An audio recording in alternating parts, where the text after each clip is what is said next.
नई दिल्ली एनडीएमसी नई दिल्ली नगर परिषद के मृतक आश्रितों को अब तक अस्थायी नियुक्ति पर ही रखा गया है। वर्षों से सेवा दे रहे इन कर्मचारियों ने सरकार व प्रशासन से मांग की है कि उन्हें एक बार की विशेष छूट देकर स्थायी किया जाए। कर्मचारियों का कहना है कि उनके परिजन एनडीएमसी में वर्षों तक काम करके संस्था को अपनी सेवाएं दे चुके हैं, लेकिन निधन के बाद आश्रितों को केवल अस्थायी या अनुबंध पर काम करने का मौका दिया गया। लंबे समय से अस्थायी रूप से काम कर रहे ये कर्मचारी अब आर्थिक और सामाजिक असुरक्षा से जूझ रहे हैं। मृतक आश्रितों का कहना है कि दिल्ली सरकार व एनडीएमसी प्रशासन को उनके भविष्य को सुरक्षित करने के लिए ठोस कदम उठाने चाहिए। एक बार की छूट देकर उन्हें स्थायी किया जाए।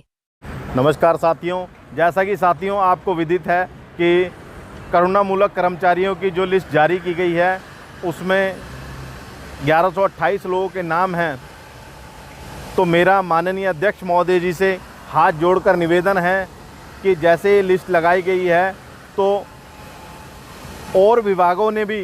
वन टाइम रिलैक्सेशन दिया है, जैसे दिल्ली जल बोर्ड, डीटीसी, ग्रामीण डाक सेवाएं, इन सभी विभागों ने अपने कर्मचारियों के लिए सोचा है और वन टाइम रिलैक्सेशन देके सभी को एक बार में स्थायी किया है।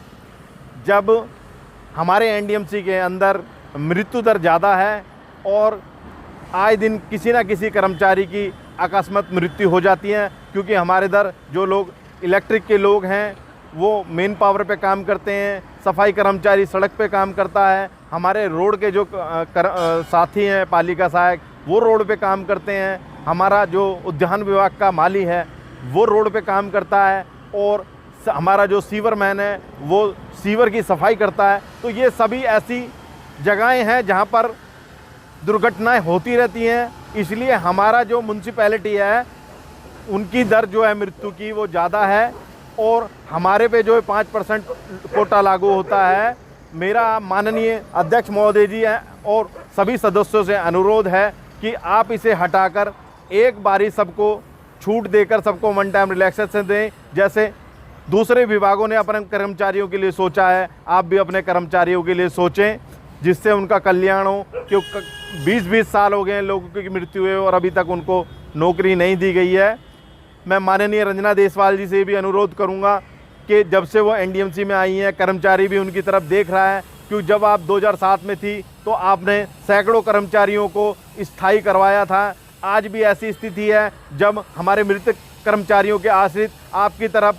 बहुत ही दया की दृष्टि से देख रहे हैं कि आपके आने से एक लहर थी कि आप आएंगी तो न्याय मिलेगा, लेकिन ऐसा दिखने में नहीं मिल रहा है। तो मेरा माननीय रंजना देसवाल जी वरिष्ठ अधिकारी से कहना है कि आपके होते हुए हमारे कर्मचारियों के साथ नाइंसाफ़ी ना हो और आप एक ऐसी व्यवस्था बनाएं जैसी और विभागों ने बनाई है, जिसकी हमने कॉपियाँ आपको संकलन करके भी भेजी हैं अपने अनुरोध पत्र के साथ। तो आप एक ऐसी व्यवस्था बनाएं कि सभी हमारे जितने मृतक आश्रित हैं उनके परिवारों को रोज़गार मिले और सबको वन टाइम देकर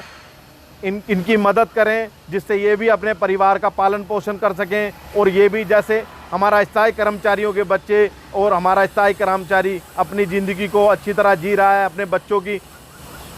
ठीक समय पर जैसे उनकी शादियां होती हैं वो कर पाता है, पढ़ाई के लिए पैसे की ज़रूरत होती है, हारी बीमारी में उनको पैसे की ज़रूरत होती है। तो मेरा आपसे विनम्र हाथ जोड़कर निवेदन है कि हमारे सभी मृतक आश्रितों के परिवार के बच्चों को, माताओं को, बहनों को एक बारी में रिलैक्सेशन देकर जो है ना स्थायी करें, जिसके लिए हम हमेशा आपके आजीवन आभारी रहेंगे। मेरा माननीय अध्यक्ष महोदय जी से भी निवेदन है कि एक बार हमारे सारे जितने भी मृतक आश्रित हैं उनको आप स्थायी करने के लिए आदेश पारित करें। सभी मेंबरों से मेरा हाथ जोड़ के निवेदन है कि आप सभी मृतक आश्रितों के लिए काउंसिल मीटिंग में आदेश पारित करवाएं कि भाई सभी को आपने एक आदेश से क्या नाम है स्थायी करना है, जिसके लिए हम आजीवन आपके आभारी रहेंगे। जय हिंद, जय भारत।